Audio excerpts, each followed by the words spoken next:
Now, Deshaun Diddy Combs, looking to suppress evidence in his federal trial. Senior investigative correspondent Aaron Katersky is back with the story. Good morning again, Aaron. And to you, Michael. You'll remember federal agents from Homeland Security investigations were hardly shy when they raided Sean Combs' opulent homes in Los Angeles and Miami, guns drawn. The jailed music mogul now argues those searches and other searches of his iCloud accounts, electronic devices, and New York City hotel room following his arrest were unconstitutional. According to Diddy's defense, what he's saying is that his mental capacity to commit the crimes while he was wasted is part of why he's saying, he should not be charged in these crimes. He even has a doctor. They'll all be attacked on cross-examination. Their character will be impugned. They will attack the victims for not coming forward until Cassie Ventura came forward. How do you fix that? You find an outcry witness. What is an outcry witness? An outcry witness is someone the victim told about their... Diddy built his empire on power, charisma, and unshakable confidence. From the streets of Harlem to the boardrooms of Bad Boy Records, he was the man who made stars, shattered ceilings, and rewrote the rules of hip-hop. But behind the champagne toasts and the flashing cameras, there was another story, a much darker one that's now threatening to tear down everything he ever created. This isn't just a scandal. This is a full-scale unraveling. In the eyes of the public,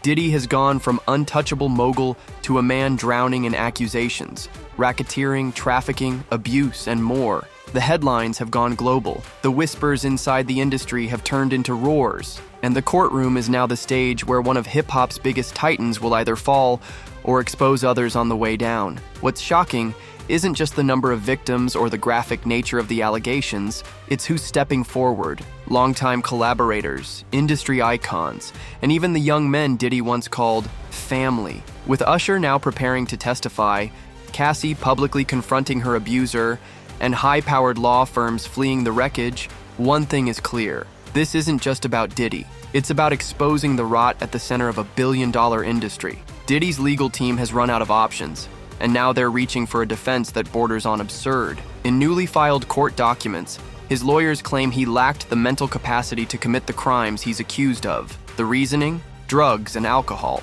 According to them, Diddy wasn't responsible for his actions because he was simply too intoxicated to know what he was doing. This strategy didn't come out of nowhere.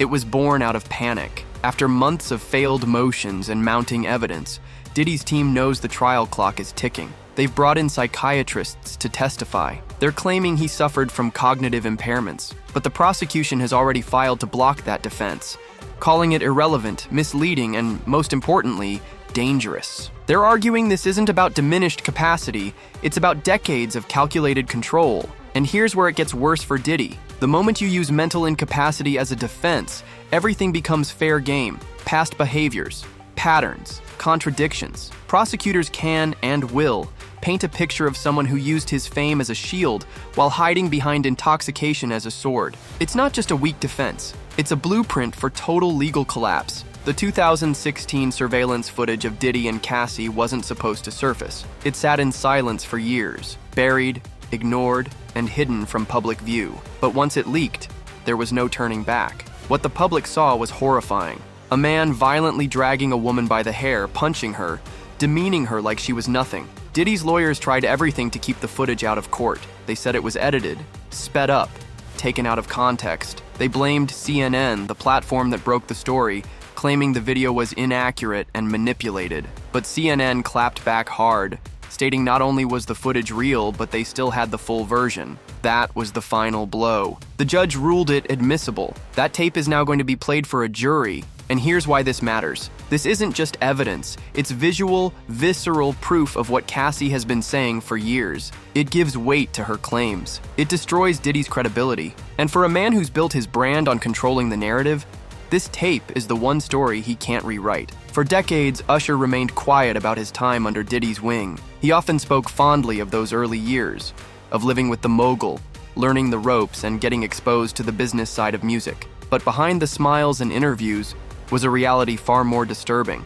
Now, Usher is preparing to testify, and what he says could blow the case wide open. Usher wasn't just a protege, he was a teenager, 13 years old, when he moved in with Diddy. According to resurfaced interviews and disturbing video clips, Usher was exposed to adult parties, sexual activity, and situations no child should have ever been part of. In one now infamous clip, Diddy jokes about sleeping in the same bed with him. The public laughed, but prosecutors aren't laughing anymore. What makes Usher's testimony so devastating isn't just the content, it's the betrayal. This is someone Diddy mentored, protected, raised like a brother. And now, he's testifying against him in one of the most high-profile abuse trials in modern history. Usher's silence has officially ended, and his voice could be the one that tips the scales. When federal agents stormed Diddy's mansions, they weren't just looking for drugs or cash. They were looking for proof. What they found were tapes, hundreds of hours of footage showing what insiders have called freakoffs,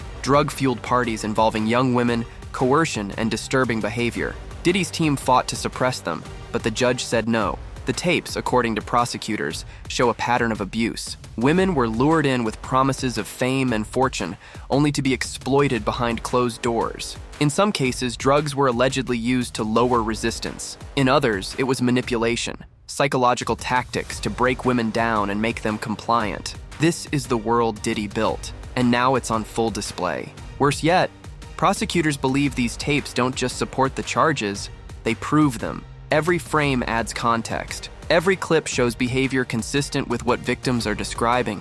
And when jurors see it, they won't just hear about the freak-offs. They'll feel them, they'll live them, and they'll decide whether Diddy deserves to walk free after everything that's come to light. One by one, they're coming forward. Women who stayed silent for years. Men who once worked behind the scenes. Celebrities who brushed shoulders with Diddy at glitzy events. The witness list is growing by the day. And it's no longer just anonymous names on paper. These are real people with real stories that cut deep.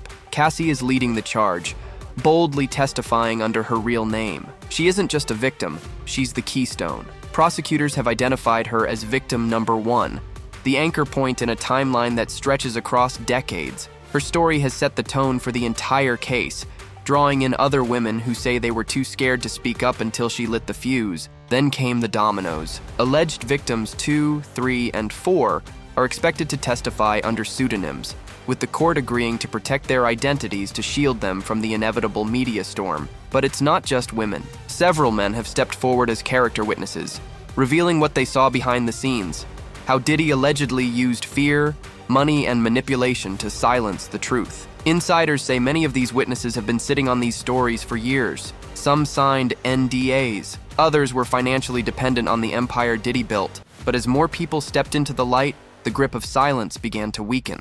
What we're seeing now is a collective reckoning, not just with one man, but with an entire culture of complicity. And this is where Diddy's defense strategy falls apart. They've tried to poke holes in the stories, say they were friends, say they partied together, say they didn't walk away when they had the chance.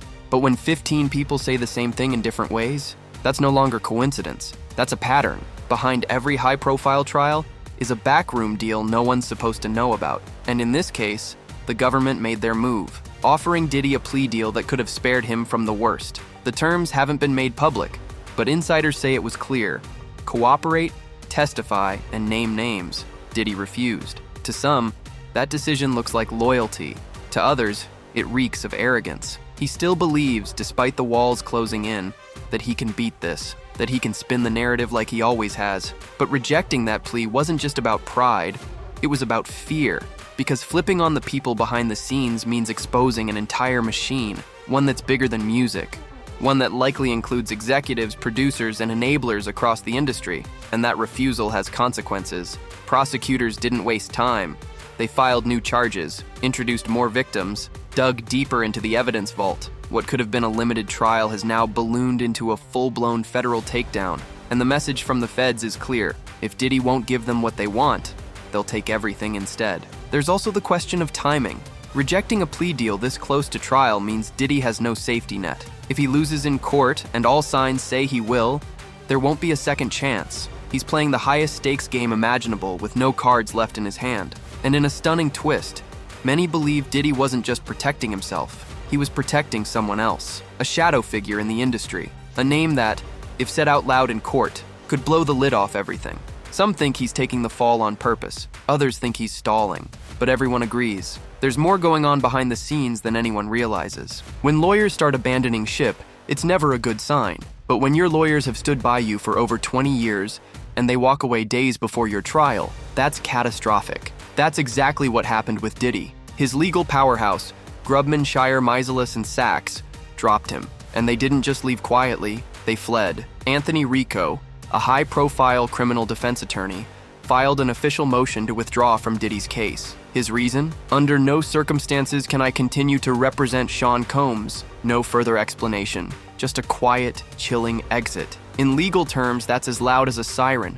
It signals conflict, disagreement, or worse, knowledge of guilt. Adding fuel to the fire, the reason behind Grubman's departure was even more explosive. Reports say that Lady Gaga, yes, that Lady Gaga, threatened to cut ties with the firm if they continued defending Diddy. She gave them an ultimatum: protect him or keep her. They chose her, which tells you just how radioactive Diddy has become. This isn't just a legal issue, it's reputational. Law firms don't walk away from multi-million-dollar clients unless they see a train coming straight at them. It means they've reviewed the evidence, they've read the tapes, they've spoken to the witnesses, and what they saw made them run. Now, Diddy is left scrambling. Multiple new attorneys have stepped in, but they're already behind. Court dates are looming. The jury pool is being selected, and the prosecution has a head start. Diddy's defense isn't just fractured, it's in free fall. Desperation makes people do dangerous things, and Diddy's latest move has sparked outrage across the board. His defense team is now arguing that the entire case against him is racially motivated, that this is an attack on a successful black entrepreneur, a cultural lynching orchestrated by a jealous and biased system. But there's one massive problem with that argument. It ignores the victims. Many of the women stepping forward are black, powerful, articulate, accomplished women who are finally being heard. And when Diddy's lawyers dismiss their voices in the name of racial solidarity, it's not empowerment, it's erasure. It turns genuine cries for justice into political theater. And people are noticing.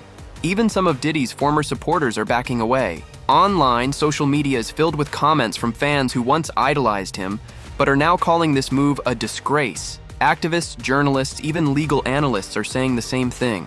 Using the race card to shield abuse isn't just tone deaf, it's dangerous. And then there's the jury. Most jurors see through this kind of strategy. They know when it's being used as a shield, rather than a spotlight. And with Diddy's own legal team composed almost entirely of white lawyers, the optics are painfully ironic. It's hard to argue racism when your defense is being led by the very people you're accusing. In the end, this strategy may backfire spectacularly. Instead of swaying public opinion, it's alienating the very communities Diddy once claimed to represent. The truth is, this isn't about race, it's about power. And right now, Diddy's losing it, one bad argument at a time. This trial is no longer about whether Diddy is guilty. It's about how long the industry protected him and who else might fall next. The freakoff tapes, the Cassie video, the betrayals from once loyal friends. This case is a masterclass in how power warps everything around it. And Diddy, he's no longer in control. For decades, Diddy was the man behind the curtain, the one pulling strings, launching careers, dodging controversy. But now the curtain's gone, the mask is off, and the world is finally seeing the man for who he really is. The courtroom will decide his fate, but the public has already begun its reckoning. If this video exposed something new for you, if it made you think twice about who we choose to protect in our culture, hit that like button, subscribe, comment below, is this the end of Diddy or just the beginning of a much larger collapse?